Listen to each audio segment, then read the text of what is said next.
Get a snack and some Dr. Pepper as today we go into one of my hardest videos yet. Now, this is definitely a mixture of a lot of other videos I made, like alternate history and American political history in general. I hope you guys have fun, and if this was a good video, like and subscribe, and you could always unsubscribe later. But anyway, let's get back into my hardest video yet. You already couldn't tell, this is about what if America stayed neutral in World War One. Now, there's a few ways we could take this, and I'll just explain why there's two ways we could take this. So, in 1914, World War One began when Archduke Franz Ferdinand was assassinated in Sarajevo, Bosnia, and just a multitude of alliances and declarations of war followed, and now most of the world is ablaze. However, the Central Powers, who, if you looked at a map, seemed like the underdogs, were actually ahead for most of the war. They were pushing back Russia, they had sways of territory within France, and eventually they conquered the Balkans. However, this would eventually bite them in the ass of America coming to the rescue of the Entente and beating back the Germans, eventually leading to the Treaty of Versailles and then the multitude of events that now takes us to here. Now, what if America stayed neutral? So the reasons why America actually joined World War One is kind of taught like this. A German sent a Zimmerman telegram to Mexico, and since the Americans didn't want to get invaded by the Mexicans, just tried to invade Germany. This is not what happened. The Lusitania in 1916 was sunk, and by then a lot of politicians had already wanted to go to war, like one including the very aggressive Teddy Roosevelt when it came to foreign policy. However, Wilson, the isolationist at the time, didn't really want to go to war, as there were still many issues and already a few foreign issues with Mexican rebels going across the border and pillaging American towns. So he had to deal with that, and also there was so many Americans who didn't even want to join the war because they felt like it wasn't our war, and they had good purpose for feeling that. Because, like, oh, you want to send me, a fella from Oregon? Like, I'm from Salem, Oregon, and I have to go fight in Belgium because some Bosnian shot a Austrian in Sarajevo? Hell no, I'm not doing that. And that's why a lot of Americans didn't support the war. So let's just do a few tweakings, and we could have this happen. So let's say that the German High Command for the Navy and just intelligence is a bit more cautious when it comes to provoking other nations, and is able to actually keep more than just America neutral, but also Portugal, who was actually declared war on by Germany. This would allow Germany to keep its African holdings for a little bit more longer, and also the Lusitania wouldn't be sunk.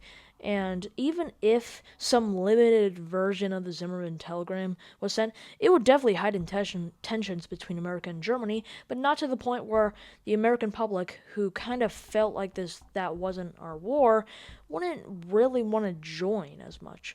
And with the kind of isolationist Wilson, and with a lot of pressure from isolationist Democrats such as William Jennings Bryan, he probably wouldn't decide to go to war.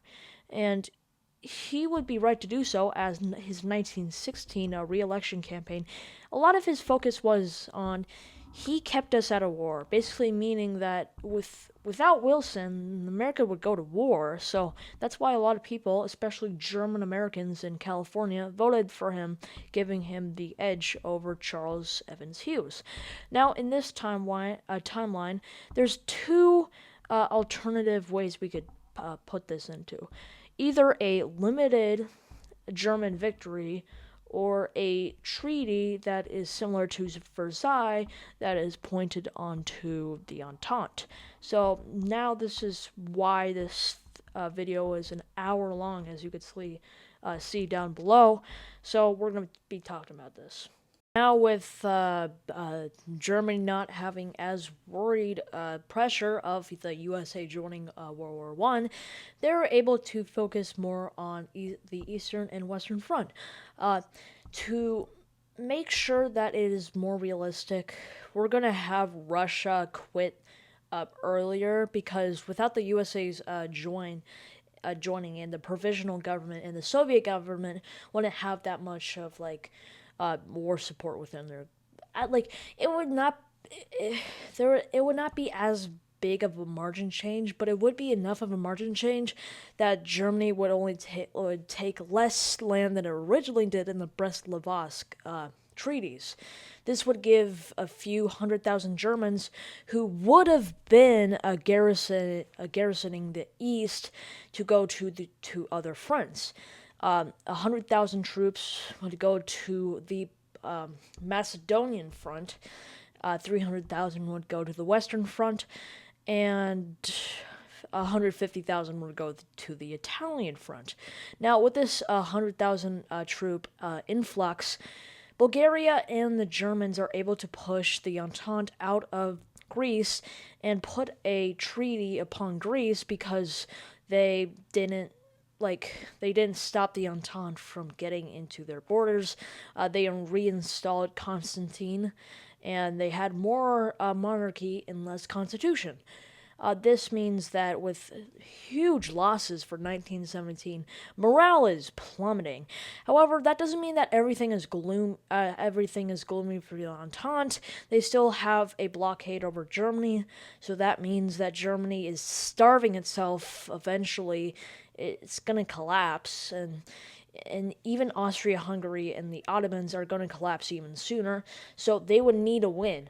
So there would be about a half a year of preparations, and in early 1918, Ludendorff would launch his offensive in the north of France. He would try to cut off a lot of Entente troops and try to encircle the remaining parts of Belgium.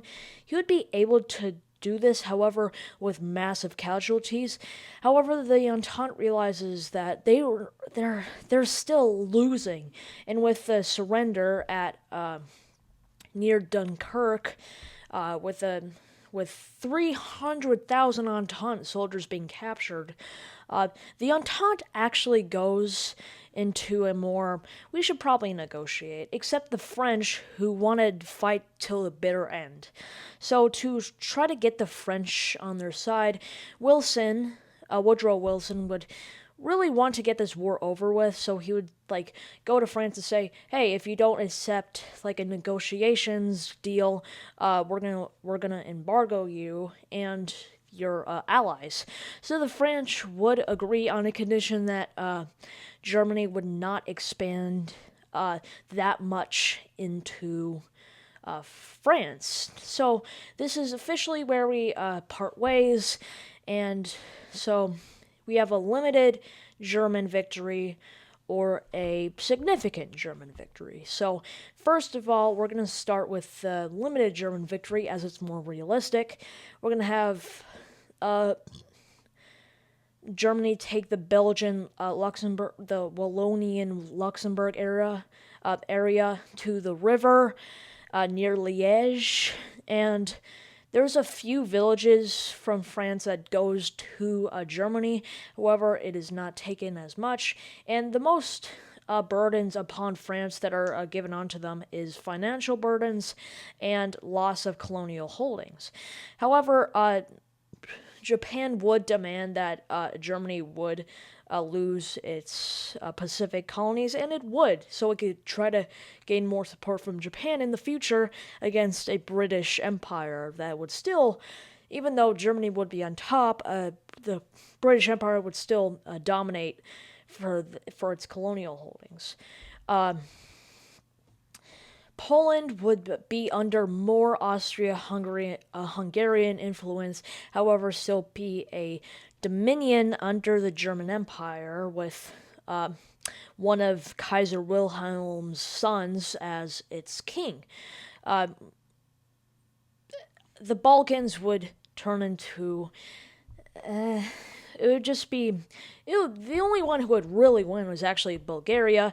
Austria-Hungary would annex some border territories within Serbia and gain half of Belgrade. However, Serbia would still exist. However, it would be kind of a just a dominion within the Austro-Hungarian Empire, and Bulgaria expands way more, gaining Thessaloniki, Macedonia, northern Dobruja, and yeah. So I think the main winner of this conflict is actually Bulgaria, which is very interesting. Germany would have military influence and be able to access all of Belgium's ports. However, it is not an official German colony, and it still has various independence rights that it has, since this is a limited German victory. German colonial holdings would be expanded, but it wouldn't be enough to which that, like, a middle Africa could be created. And within this new timeline, the Russian Civil War would be way different with an Entente and even German supporting white movement led by Alexander Kolchak, going against a still kind of popular Soviet Russia headed by Lenin. This would be really complicated, but to make it short, I do believe that Alexander Kolchak would win. However, to gain support from the people, he would have to pass massive reforms so that he would be able to remain in power. That's the short of it for the other people within this whole period. But anyway, let's get back to the good old USA. The Americans would lose massive influence within the world, as reparations and loans that were to be paid to the Americans after the war cannot be paid. And Germany and the USA have kind of a competition, kind of an economic great game for hegemony over Western countries. Germany would definitely have a head start. However, it would be more balanced by the end of the 1920s. This would mean that when the Great Depression does happen, it doesn't affect the USA as much, as they don't have as much economic growth. That means that they don't go down as much, since when you're up, you could go down more. However, when you're low, you can't go down like that much lower. So the USA would still be hit, but it's not as much as would be for the Great Depression. But we're kind of skipping a bit. Let's go back to 1920. In 1920, we've avoided the war. We still have influence over a lot of major countries, so who would win? Since the Democrats are way more popular, but the Republicans are still now united under Warren Harding. I just gotta say, I don't know. I could definitely see Hiram Johnson actually winning the Republican nomination, as to try to get more progressives in line, they would try to get Hiram Johnson. I would say that Hiram Johnson would win, and Wilson wouldn't be that popular, and especially with his stroke and like his inability to run the country by himself, Democrats would definitely lose a lot of support. And I would say that Hiram Johnson, with a running mate as Calvin Coolidge, considering that everybody just wanted Calvin Coolidge to be vice president, no matter who the president nominee, would win the White House. Not that much different, but it kind of is, since Warren Harding died in 1923. However, Hiram Johnson does not. The Teapot Dome scandal doesn't happen, or if it does happen, it's a limited form, considering that Hiram Johnson was a progressive and did not support the things that happened.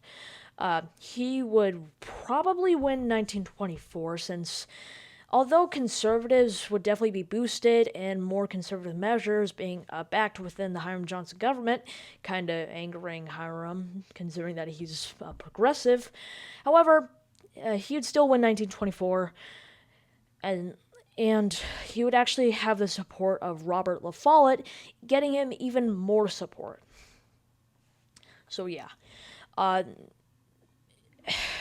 in Germany, there would probably be a stock crash similar to uh, the stock crash that happened in America, and it would hurt influence. However, with the limited treaties that would still be favoring Germany, they wouldn't be hit as hard, and its colonial holdings and their alliances would not be broken.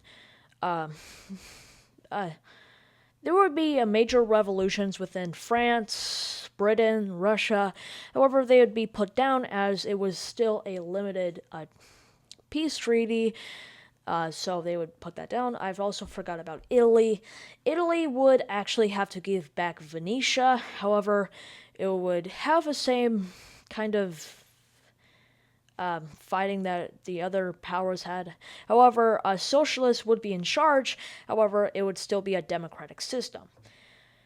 They would just win democratically, which is kind of amazing. And I mean, it's not amazing because I don't really support socialism.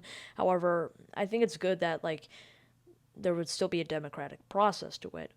Benito Mussolini was actually a socialist, and I believe he would actually be the prime minister of Italy during this time. Call me crazy, but just look at Kaiserreich. Just see how that happened. So, yeah. In this new timeline, there would be tons of issues. There would be conflict around the world, and honestly, the interwar period between World War One and World War Two is heavily underestimated on how weird it was. Fascism rose, of course. However, this wouldn't happen in this timeline. The Kaiserreich would still be held with massive popularity within the German people. The German monarchy would still be heavily damaged due to the war's atrocities and the people who had to endure all that. And it would kind of be hard going from a wartime economy to a peacetime economy, since that usually happens when wars end. So, yeah, the Kaiserreich would. Okay.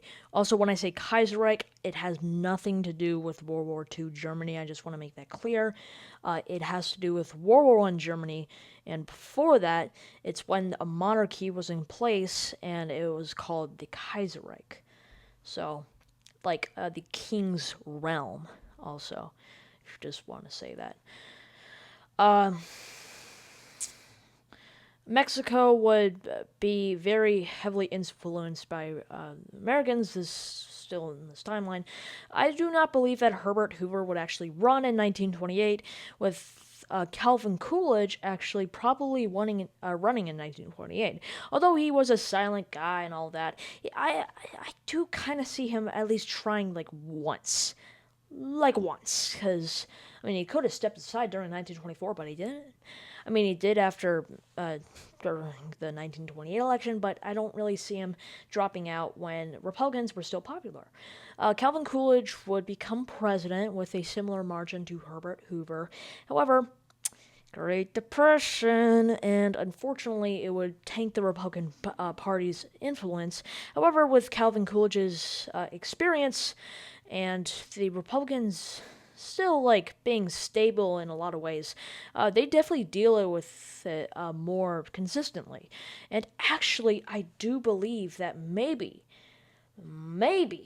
since in some way in hell, that Herbert Hoover would actually come back in 1932 and somehow in God's will, beat FDR. I know it's crazy, but you just gotta understand. Calvin Coolidge was very experienced within his presidency, and a new face coming in 1932 with Republicans' experience, Republicans kind of avoiding all the conflict that was going on during the socialist revolutions all across Europe, they would have massive popularity within the American people. And with a Great Depression being minimized due to America's slight decreased influence, that means that I believe that the Republicans would win based on like tariffs and like protect like unions and just northern states, and Herbert Hoover would barely win California, handing him the election. It would be very tight, and it wouldn't be called for about 10 days. However, finally on the radio, FDR would concede. How would this turn out for the American public?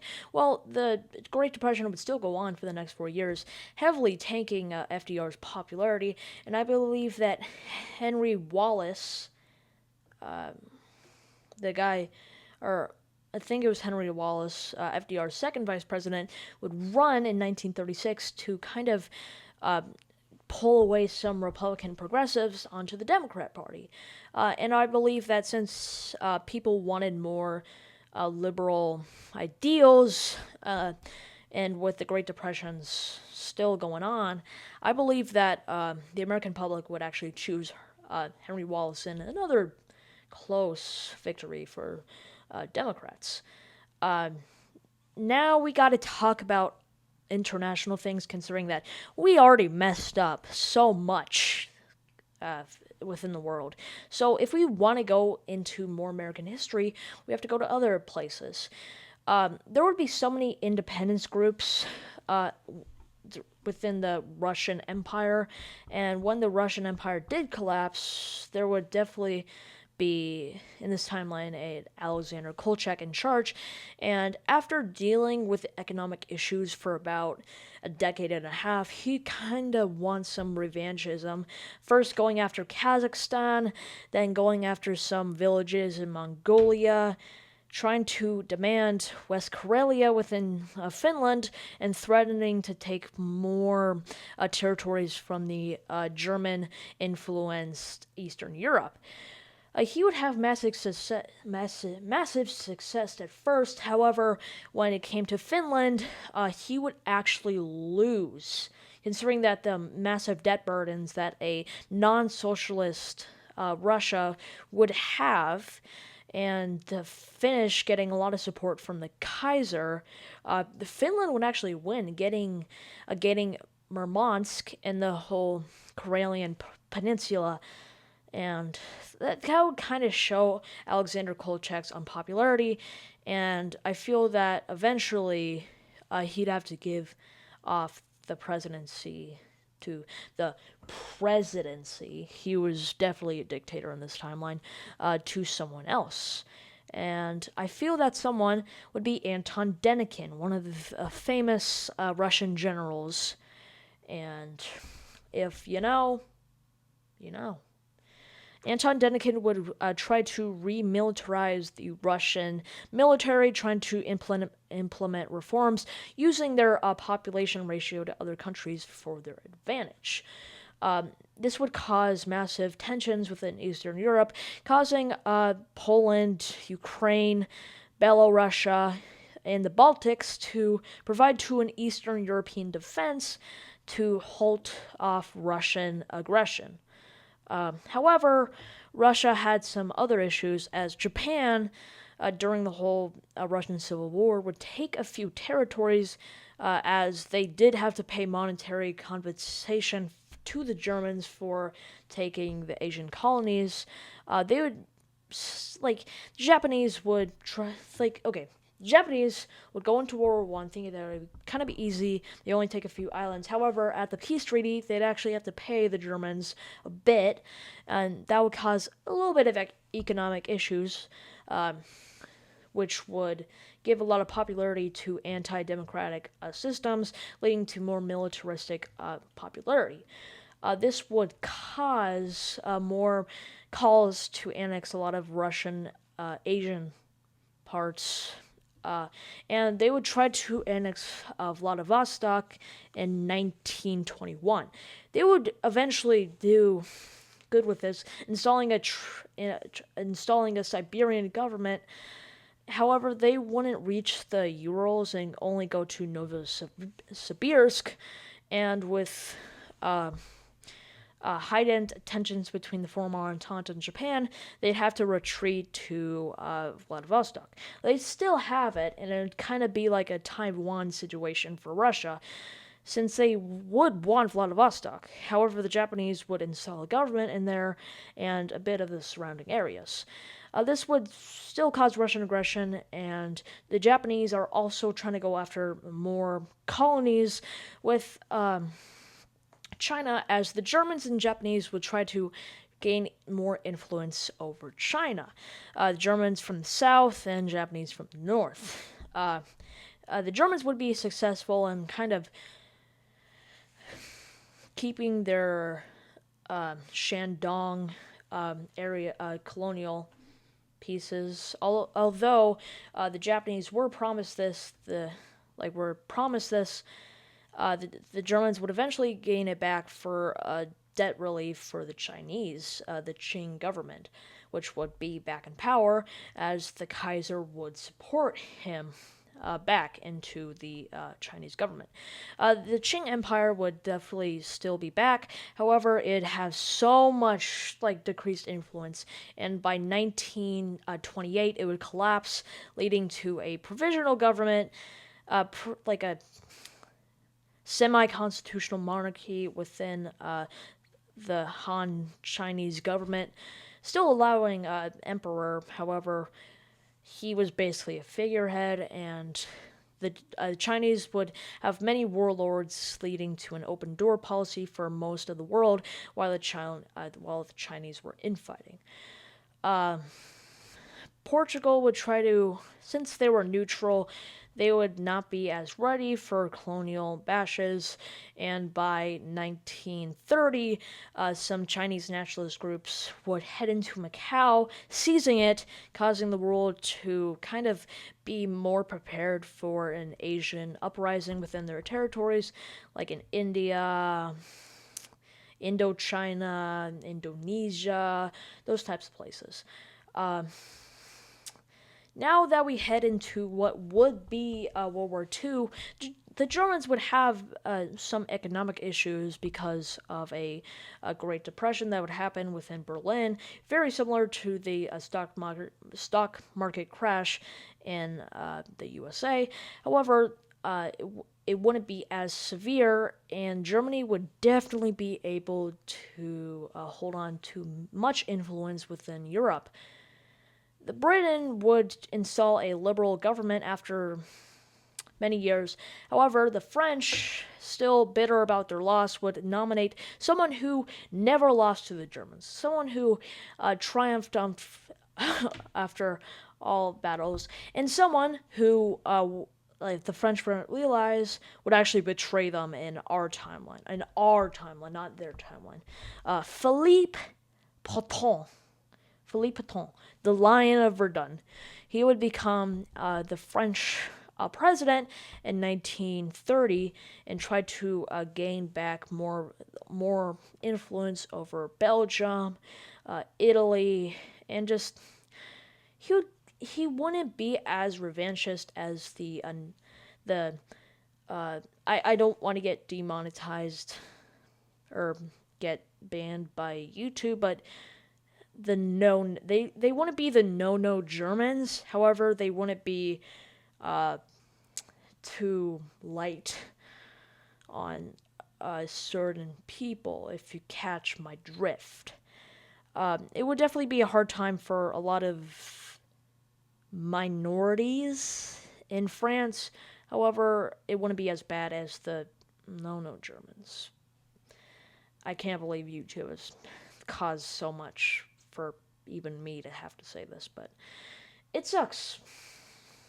And it would suck for the French people in this timeline. However, the British would eventually try to ally with Pétain and try to get Alexander Kolchak, who would definitely be looking for revenge against Germany, to go against the Germans one last time. The Austro-Hungarian Empire would be in kind of collapse by 1934, as Serbia would gain its old territories back that the Austrians have taken, and Italy would take back Venetia when there would be an Hungarian uprising when the Austrians didn't allow them to have their Hungarian independence prime minister. This would cause a basically a collapse, with only Austria able to hold on to South Tyrol, mainland Austria, and not just Sudetenland, but like most of Czechia, the, most of modern day Czechia, with places like Upper Slovakia, Hungary, Transylvania, which would eventually go to Romania, and Galicia would go to Poland, which would definitely help the Germans, as now the Russians, the French, and the British are going against the Germans, and the Germans are all alone, so how are they going to solve this? However, fortunately, they have many allies, and the alliance is pretty weakened, especially when a lot of the allies didn't have a lot of the same goals, as Britain wanted to make sure there was balance within Europe so they could focus on their colonial stuff. Russians just wanted to take basically everything and like gain their revenge, and the French also wanted to do that exactly. It would first go well for the alliance, however, after the French would try to would stall within the Franco-Prussian border, there would be a lot of heavy questioning about Belgium, since they were still the roadblock between France and Germany, but they would be neutral, even though Germany did have a lot of military access. It would be very weird, and since Germany did have more naval influence, they wouldn't be hit as hard, so they would think of something. And as you could probably guess, the French and British, with an operation, would invade Belgium and eventually take it by 1937. Russia would eventually would take territory up to the Dnipro River. However, they would be stalled there, only taking that and probably Estonia. Finland would join against Russia, trying to take even more territory within northern Russia. However, after a bit and like a massive battle at Arkhangelsk, they would be stalled, and there would actually be a siege of Leningrad with German naval forces surrounding the area, while Finnish troops try to also surround it. However, it would be quickly liberated. The area would quickly be liberated, as the Russians would gain back the area and slowly push into Karelia by 1939. Anyway, let's go back to the Americas. So basically, you got 1940. Henry Wallace was still in charge, and I do believe he would win. Now, there's a heavy question on whether he would actually go for a third term, and I would guess not, as there would be the progressives within the Democratic Party would not be there for long, and in 1944 they would nominate Harry Truman for the Democratic nominee. In 1944, they'd also nominate Thomas Dewey for the Republicans. Now, this was 4 year earlier, 1948, and however, due to the Great Depression still happening and Japanese influence slowly creeping down into the Philippines, and I mean, the military would not be up to date, as they wouldn't be in a war, and although they would learn from the Great War, they would not be directly in it, still having those World War I tactics, as many countries around the world would evolve, leading to military underperformance. I do believe Thomas Dewey would win in 1944 and re-election in 1948. By this time, I do believe there would be a minor peace treaty between the French and British, with France able to take more territories from Germany, as long as Belgium was able to keep his independence.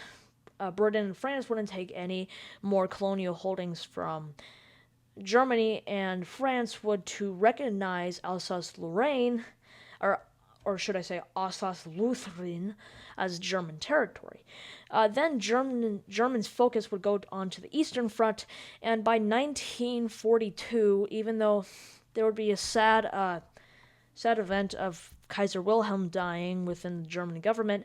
However, with a sense of pride and try to take revenge for those who caused his death, they would able to push to Smolensk, retake Estonia, and push further into from Finland to northern Russia.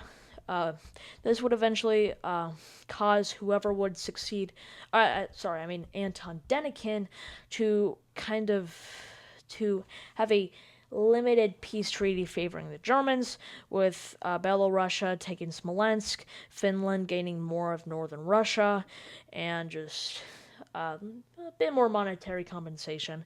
And there we go. With a limited peace treaty, the Kaiserreich is in power and it has basically full control over Europe. And what's happened in America? Well, the Japanese would invade the Philippines in 1942. The Americans wouldn't be as invested in the conflict, since when the Battle of Manila happened, the military, the thing I talked about earlier with the military not being reformed enough, they would actually lose heavily, losing about 20,000 soldiers to the Japanese, and 30,000 being captured, and another 50,000 Filipino soldiers being captured. This would lambaste the military, as again Thomas Dewey won in 1944 and 1948. However, even though the USA would be heavily weakened, they would eventually, by I'd say 1947, be able to take all of Japan's colonies with help from China, eventually taking Manchuria and pushing into Korea. This would cause the Japanese to agree to a limited peace treaty, with the Japanese only keeping South Korea and Okinawa, and also the mainland. This would be a huge victory for Thomas Dewey, as eventually he got them out of the Great Depression and was able to push the Japanese out. He would gain massive influence over France and Britain, and also newly liberated colonies within Asia, allowing the USA to still enter a new golden timeline within the early 50s, as there would be a more heavily influenced Great Game between the Kaiser and Thomas Dewey, the Kaiser is actually Wilhelm III now, it's crazy, and Thomas Dewey. It would be a tie for about 2 decades until Russia would cause some trouble again, even though there would be some socialist revolutions after the limited peace treaty. Anton Denikin would still hold out until his death, and his successor would try to take more from Germany, however going after more neutral nations instead of direct conflict. This caused a proxy war between neutral countries aligned with actually Russia, German countries, which were, of course, influenced by the Germans, and Western aligned countries aligning with America. What would happen? I don't know. If you guys want me to do a second part on this, feel free to go down in the comments. But anyway, we're going to go way back to the end of World War I in this timeline, seeing what would happen if there wasn't a limited peace treaty and basically full victory for the Germans. Guys, so now we're going to be talking about what if the Germans just had more of a full victory. So in this timeline, we'd have more... Well, what do you expect? Of course the Germans are going to win. This is a timeline about where the Germans won more. So we're going to have them actually, within the Ludendorff offensive that I was talking about in the last one, they're actually going to do, guess what? Better. Learn. I'm not saying that you're stupid, but subscribe.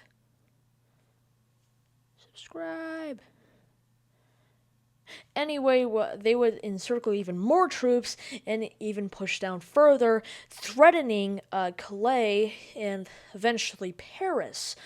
This would cause panic within the Entente, and they would eventually try to get the Germans to negotiate. Even the French would try to negotiate. And now the Germans would have very good control. The Germans would keep their colonies within Asia. They would expand further into. They'd take Belgian Luxembourg territory going up to the river, which was to Liège, and basically make Belgium a puppet, also with Belgium also annexing Dunkirk. So, yeah. Germany would expand, taking Nancy, N-A-N-C-Y,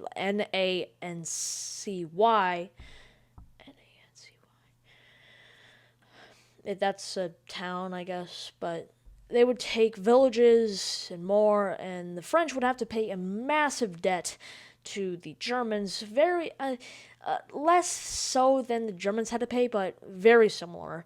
And the French would have to give up a lot of colonial holdings, eventually giving into Mittelafrika, which would be a German colony within, what do you think?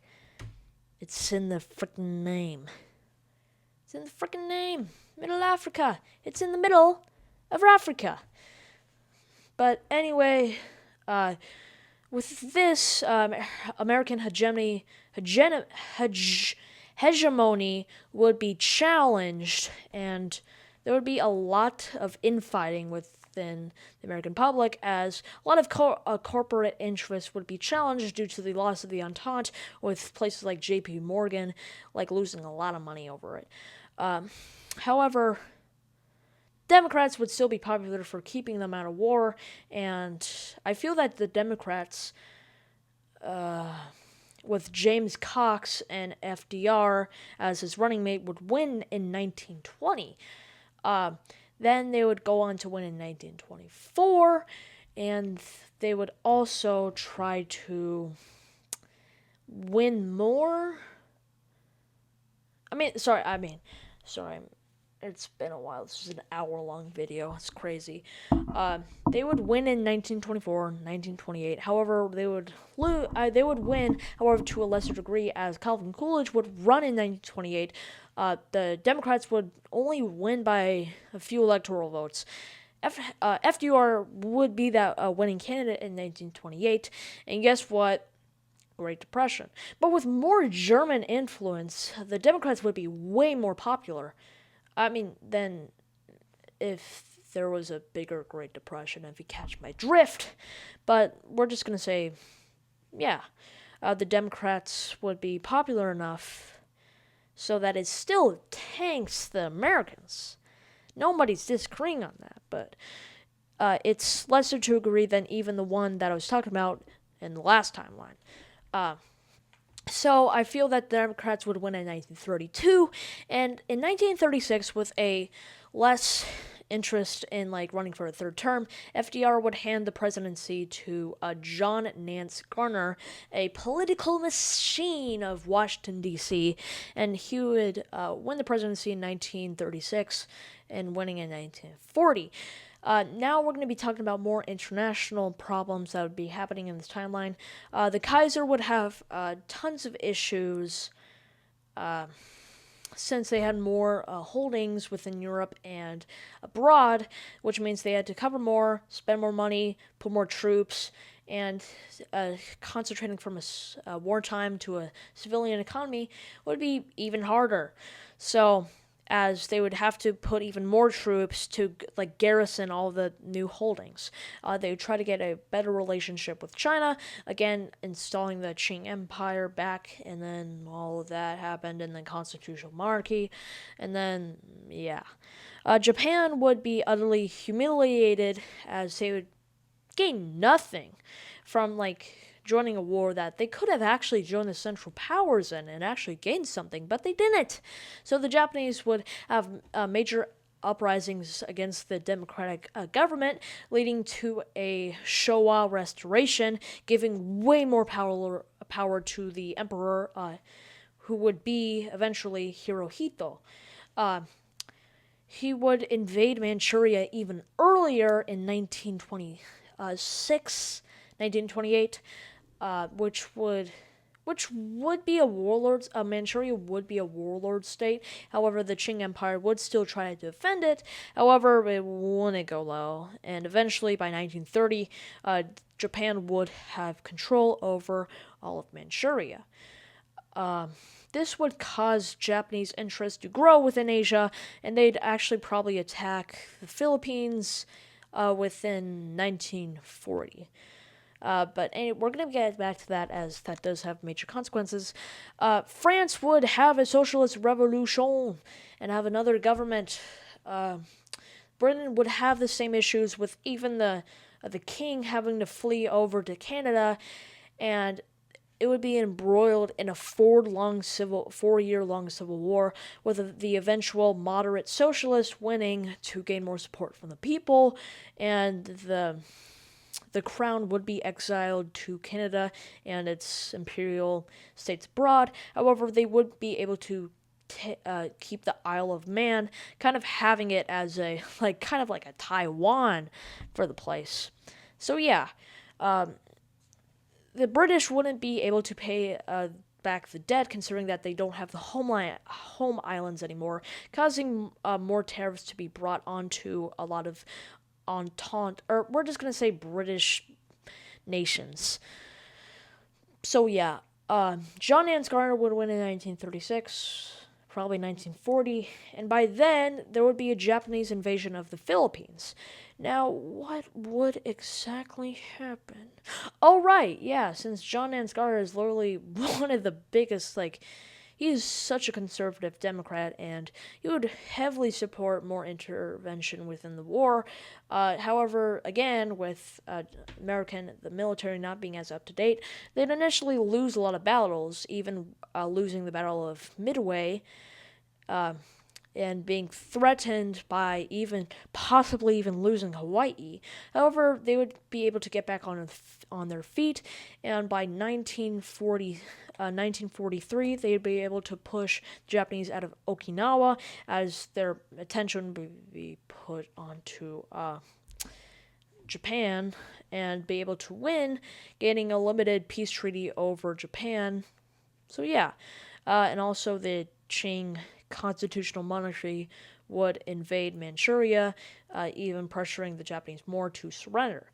Back in Europe, Germany would still have a hard trouble holding on to a lot of these territories. However, it would still be able to do it, as you could actually see in the Kaiserreich.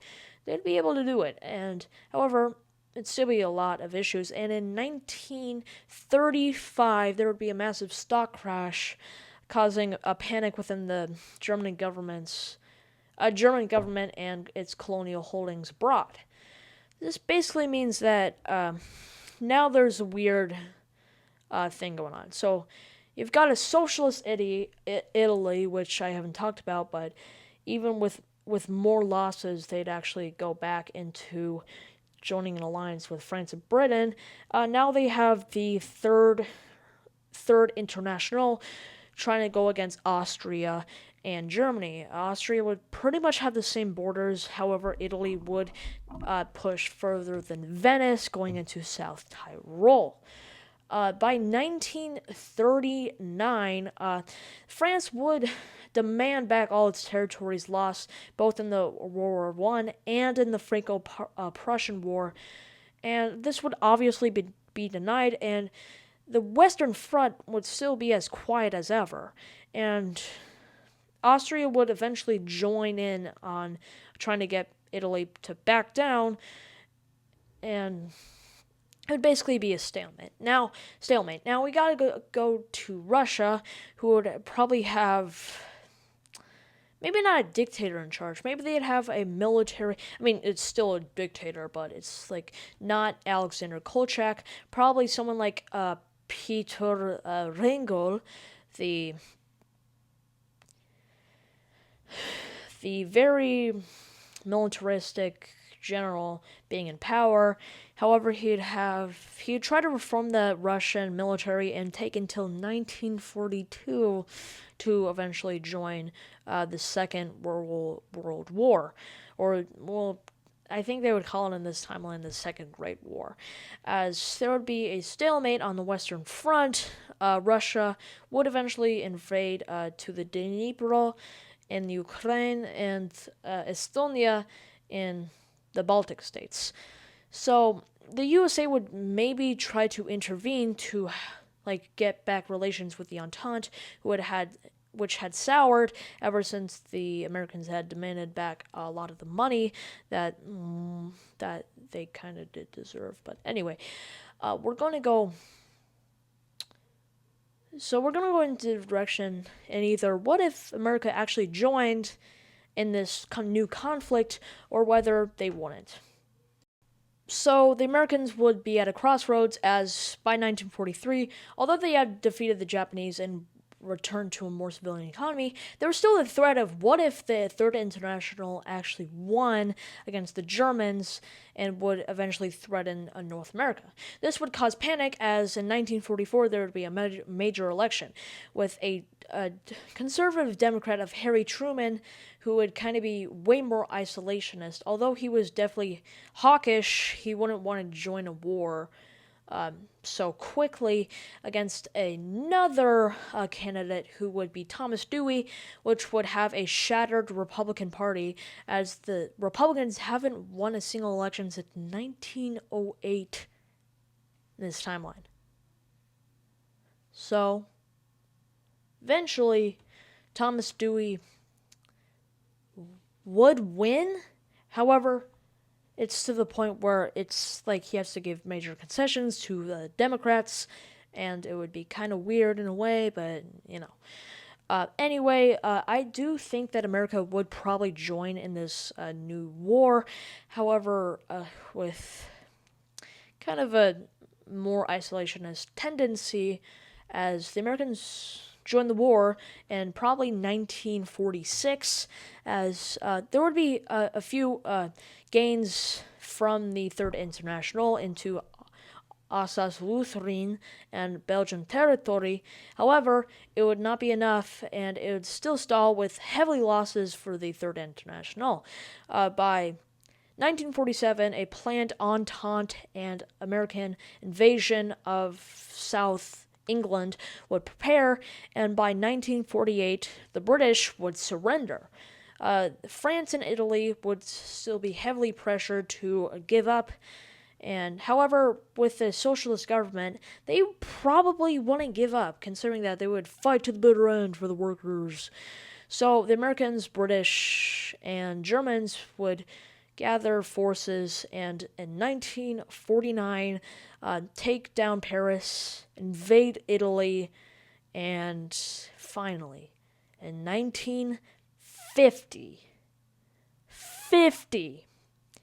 it would finally be over.